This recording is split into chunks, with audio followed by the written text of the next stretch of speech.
Johan Selmer-Larsen was born in Sarpsborg, Norway in 1876.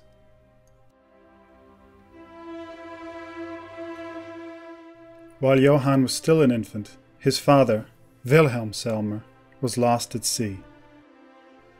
His mother, Carolina Larsen, took her son to live with her father, Johan Arndt Larsen.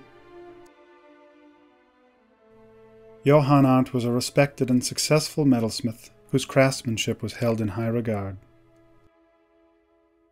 He owned a large firm in Sarpsborg, seen here as it was in 1882. He was meticulous and exacting in his work, traits which he passed on to his grandson. And so the young Johan learned his grandfather's craft, but as he grew, his artistic temperament showed itself more and more. The new world beckoned, and, in 1893, at the tender age of 17, Johan boarded a steamship for America.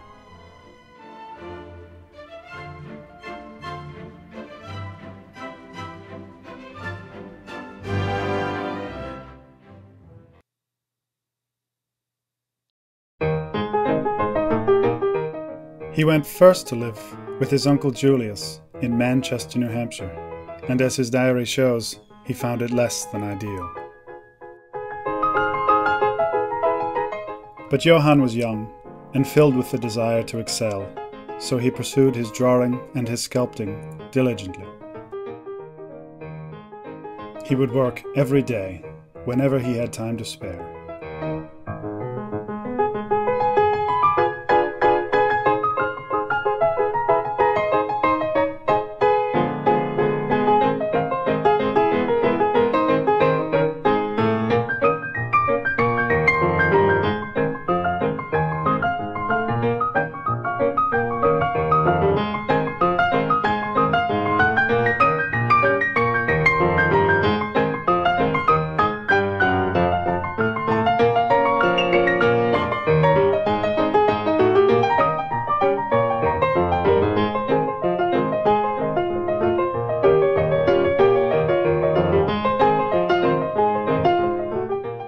His hard work paid off, and his skill grew.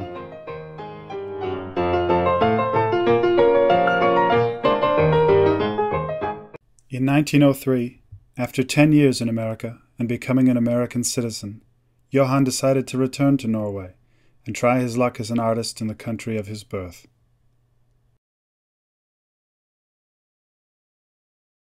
For a time, Johan tried his hand as a painter.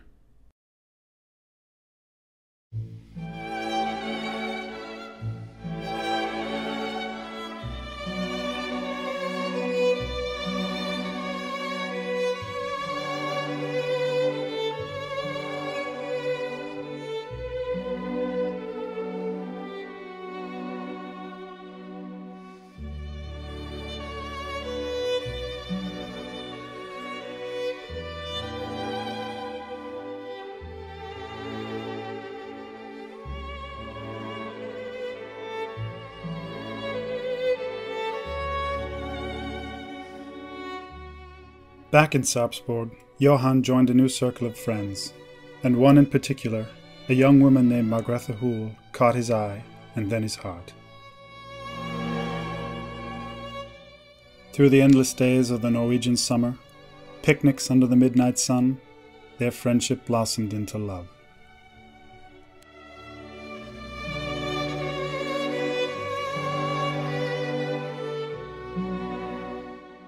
For 3 years he worked hard at his craft, and managed to earn a living selling busts, plaques, and many paintings.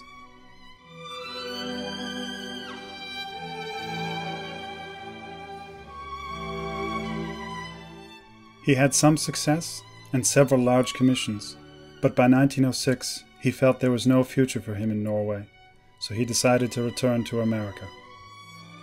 He said goodbye to Norway and his mother for the last time.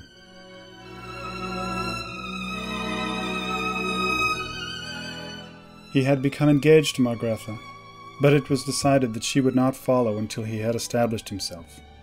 That time would not come for a full 5 years.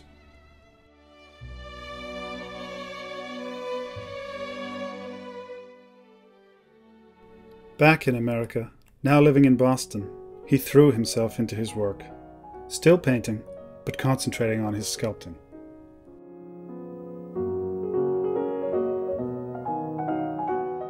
He wrote back eagerly and often to Margrethe, and always with a sprightly humour.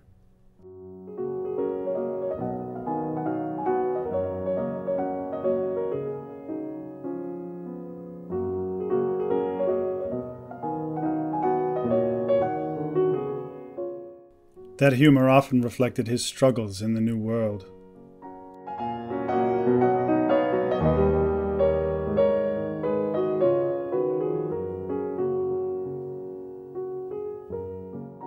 So Johan, in typical American fashion, hit the bricks.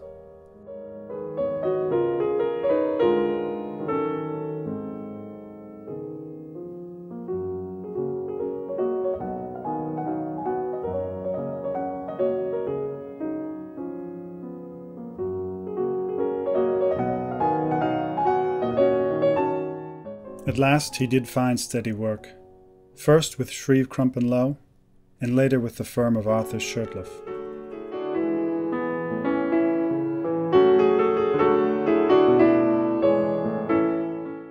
Over time, he would take on many commissions, which, however much they varied, were all shaped by the same masterful touch.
In 1912, Johan was hired by the landscape architecture firm of Frederick Law Olmsted. Over the next 40 years, he would do some of his finest work. Fritz, as he was affectionately known, would take over the carriage house at the Olmsted's Brookline firm. His works would adorn the homes and gardens of many of America's powerful, including this one, the Aldred Estate, on Long Island.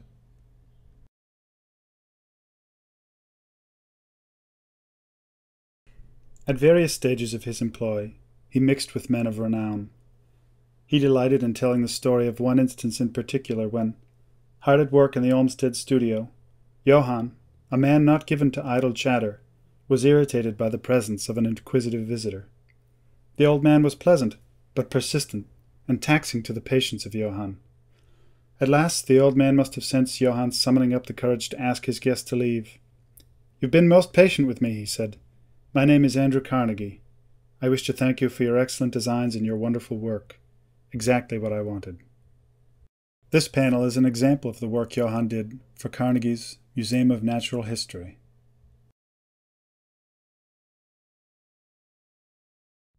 Some of his greatest and most beloved works were his garden works.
Some of his favorite objects were sundials, to which he applied a special grace.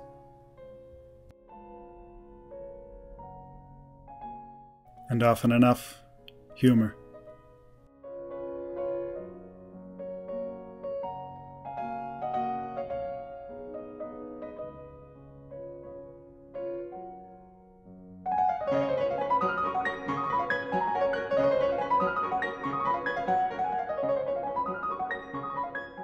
Perhaps his finest example is the polo player.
Many of his works show his love for the clean lines and harmonious arrangement of classical art.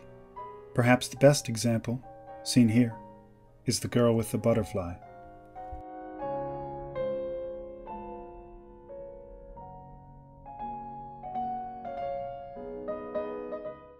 But the greatest of these must be this, a piece created for the Aldred estate, The Three Graces.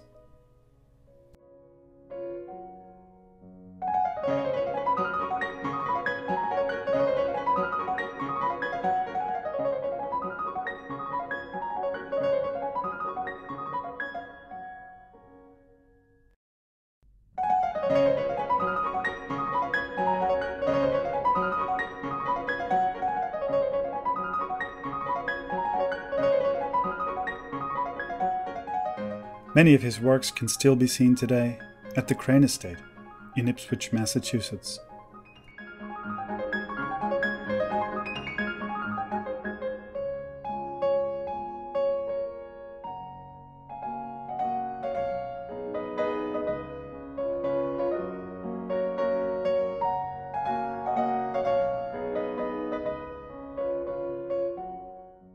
The most striking of these are the mermaids, which surmount columns in the classical garden.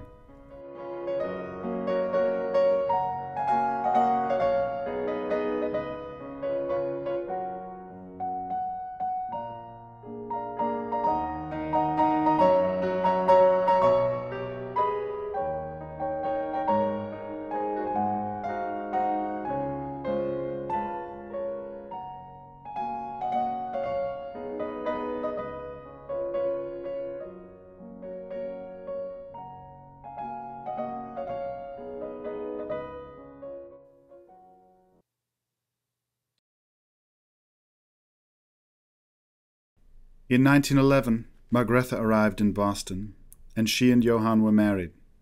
She made her first American acquaintance, Johan's friend and fellow artist Silas Brainerd Duffield, Duff to his friends, and the three boarded a train for what would become their new home, Marblehead.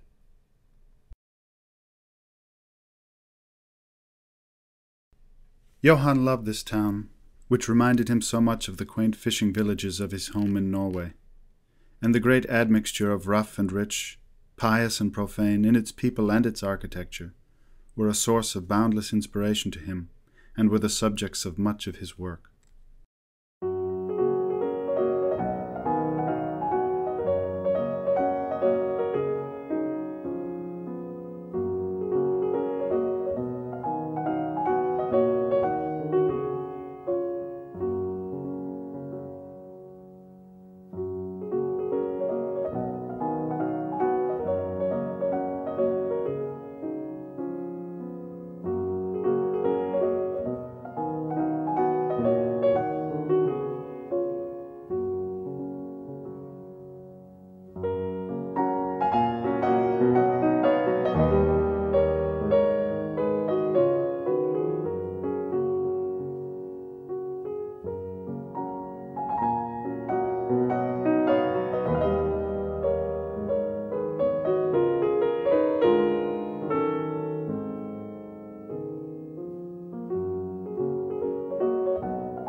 Johan's love of the sailing ship and passion for sculpture found their perfect expression in the design and construction of model yachts.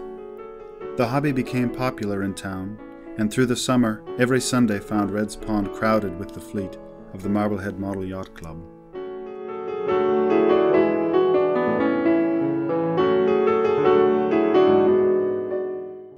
With Johan's careful and refining eye, he would make some of the finest yachts the sport would see, and earn a respectable record.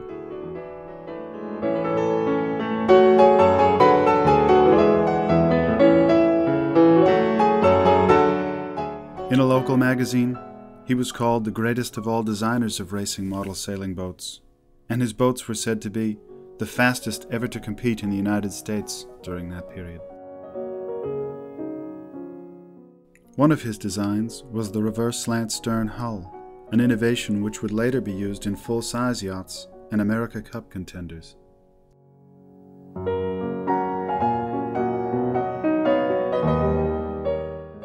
Of his model, the Buxom, the magazine reads, "Old-timers still speak of it today. There was hardly a race it did not win." In the early 1920s, Marblehead was a town of many artists, but little exhibition space. And so a close-knit group of artists, including Johan, Duff, James Kinsella, Francis Flanagan, Orlando Rowland, and Charles Snow, instigated the founding of the Marblehead Arts Association. The Trevitt House on Washington Street was purchased, and businessman and art lover Francis Maycomber elected its president. The association grew quickly and became a center of social and artistic life.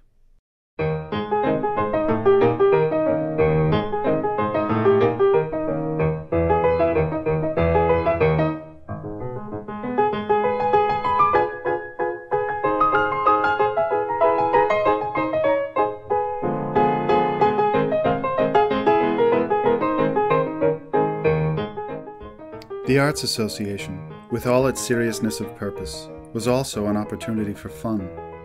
And Johan, for all his discipline, was a man of great humor. He liked nothing better in his free time than to caricature friends, family, and especially himself.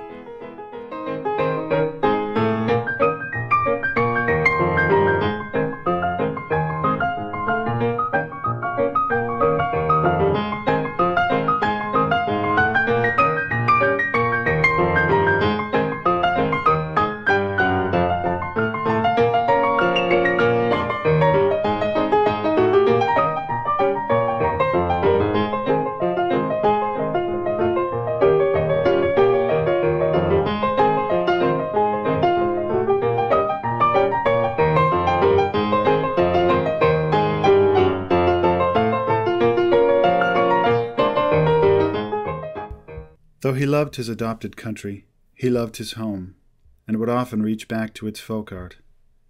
Though some of the works he made in this vein were used to support Norwegian resistance to Nazi occupation, they were in main created to adorn his home, and probably for the simple joy he took in making them.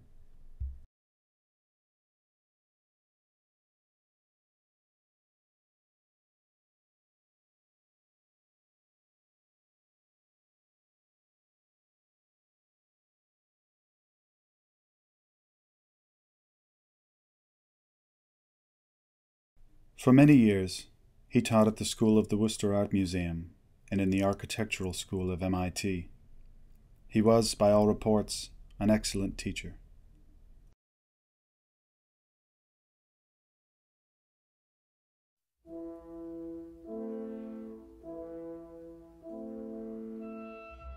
Johan never stopped working.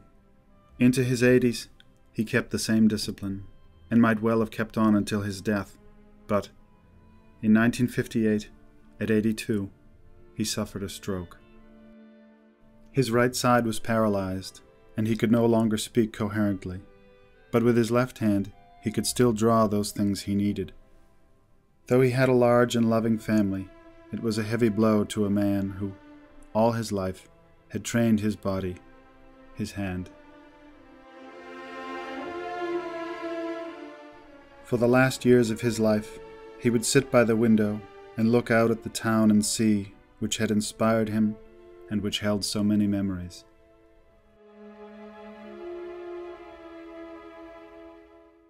After his death in 1967, he was remembered in this way by friend and former student Libby Smith Alsberg.